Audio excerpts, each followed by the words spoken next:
Boa noite. Boa noite. O fim de semana levou muita gente a deixar de lado o corre-corre do dia a dia para recordar os fiéis falecidos com visitas aos cemitérios e orações. Foi um momento para manifestar esperança, expressada pelo Papa Francisco ao afirmar que a morte não é a última palavra. No dia de Todos os Santos, no sábado, o Papa Francisco repetiu a agenda do ano passado e foi ao cemitério em Roma. Ao meditar as leituras do dia, o Santo Padre ressaltou 3 pontos. Em primeiro, a destruição. Reforçou que o ser humano pensa que é Deus, pensa que é o Senhor da criação e, portanto, destrói a criação, a vida, as culturas, os valores, a esperança. Destruição daquilo que Deus nos deu para que seguíssemos em frente e dessemos frutos. É uma indústria da destruição. Depois, as vítimas.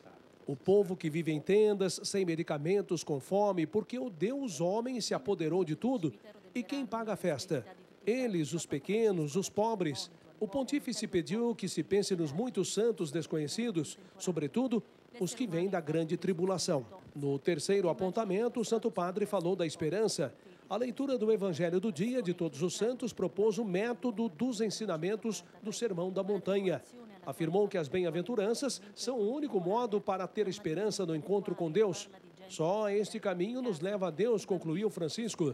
Neste domingo de finados, dia em que a Igreja recordou os fiéis falecidos, o Papa explicou que o cemitério é um lugar de repouso, de espera para o despertar final. E foi o próprio Jesus que revelou que a morte do corpo é como um sono e que ele nos desperta.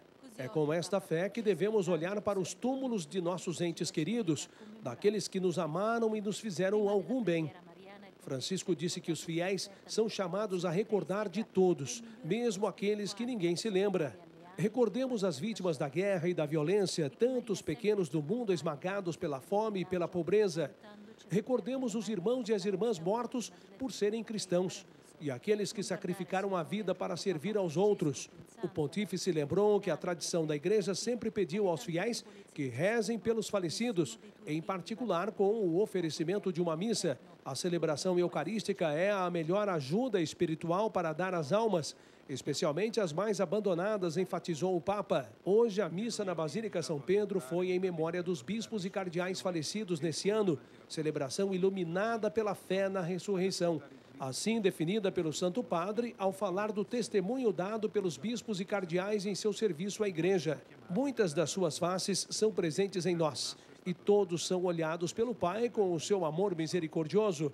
E junto ao olhar do Pai Celeste, há também o da Mãe, que intercede por esses seus filhos tão amados.